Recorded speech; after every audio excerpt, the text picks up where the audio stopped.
Hello guys, welcome to Lems Gadget Zone. So may nag-avail sa atin na si Ma'am Susan Carion ng Isabela. So ang inavail ni Ma'am is itong PS Vita Slim na napaka-kinis. Sobrang kinis guys. 95 to 98% ang kinis. Syempre 128 gig yan, full of games with accessories. So meron niyang crystal case, thumb grips, tsaka USB charger, then pouch niya, pre-pouch. Okay, so pakita lang natin kay ma'am yung video kung paano gamitin yung unit.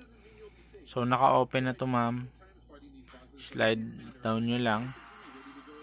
Okay, so ito po yung mga naka-install na games. So nilagyan ko po siya ng God of War Ragnarok theme para magmukhang maganda naman siya yung unit or elegante po.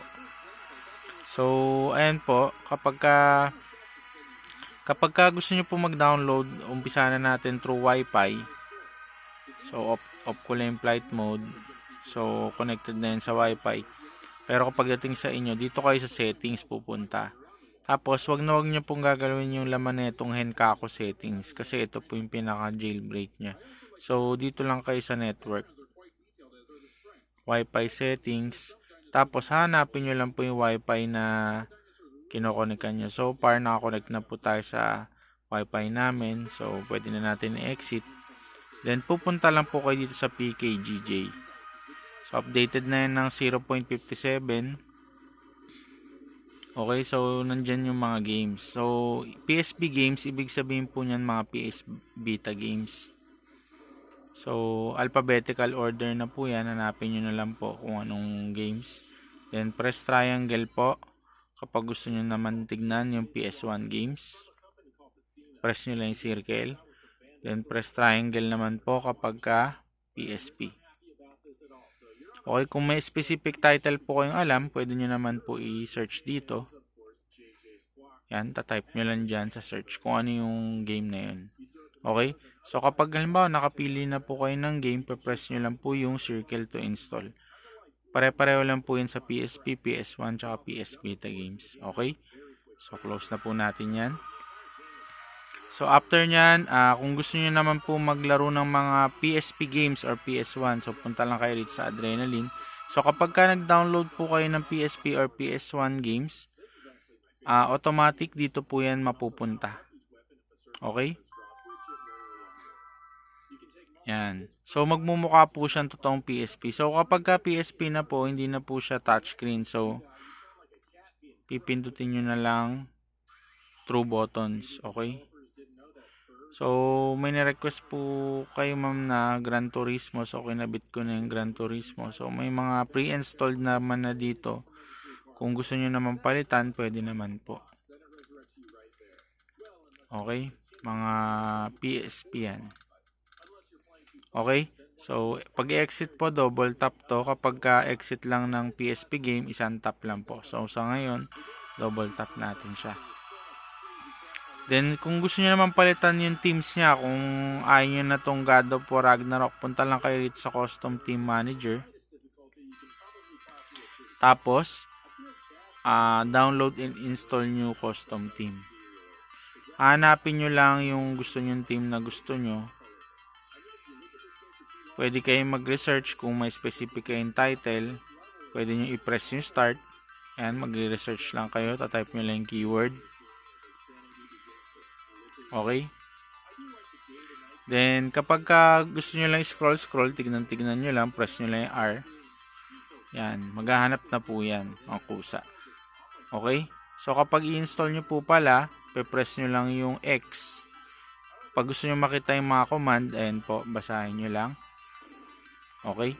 So, ganun lang po kasimple. So, kapag ka-install nyo na yung team, dito po yan napupunta. For example, yan, God of War, dinownloadan ko siya, tsaka GTR. So, gamit po natin si God of War, pipiliin nyo lang po, i-select. Okay? So, exit na tayo dyan. So, ito na po yung mga emulator. So, meron tayong Game Boy, may Nintendo, Super Nintendo, Nintendo 64, Sega Genesis, then mga Vita games na po itong iba. So, God of War Collection, 2-in-1 po yan. Coming from PS2, napunta sa PS Vita, God of War 1 and 2. Okay. So, meron din po sa PSP yung Ghost of Sparta and Chain of Olympus. Then, meron din pong yan, Freedom Wars, Velocity. So, mga PS Vita games na po yan. Resident Evil, Final Fantasy. So, ito mga port din po, GTA, Bully, GTA 3 Vice City. Then, open bore para po din isa po yan sa mga emulator. So, nagpa-download po rin si ma'am ng beta tester para ma-check po kung okay po yung mga buttons, kung working. So, yan po yung beta tester natin. So, nakikita nyo naman po, wala po siyang ghost movement. Kusang gumagalaw yung mga analog. So, gagalaw lang po yan kapag ginalaw po natin. Okay? So, ayan. Nakikita nyo yung mga buttons. Working naman po. Ayan. So, wala pong issue yan pagdating sa button.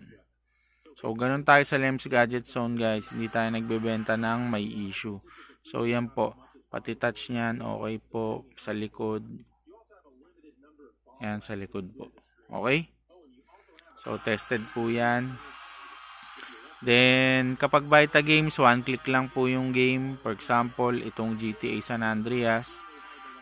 Coming from PS2 to PS Vita. Okay, sana guys, dumating din yung time na Resident Evil 4 ma-port din nila, no? Sana in the future. So, yun.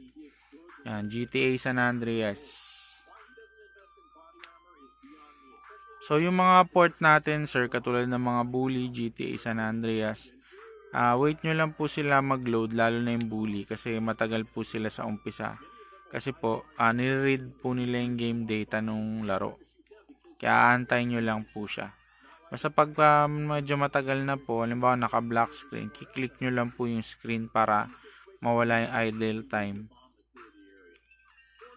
At magtuloy-tuloy yung loading nung data. Ayan, katulad po niyan, ngayon lang po siya nag-load. So, sa mga interesado guys, may mga available pa po ang PS Vita. May available pa po ang PS Vita. So, meron pa tayong Slim Orange, Slim Black Blue, Pot White, and Pot Black. Okay, may 4 pa tayong unit. So, start na natin yan. Yan. So, ayan na siya. Si CJ. Okay? So, okay naman yan, sir. Okay, sir. Ma'am pala, Ma'am Susan. So, ma'am, padala ko na to tomorrow, ma'am. Thank you sa pagtitiwala po. Salamat.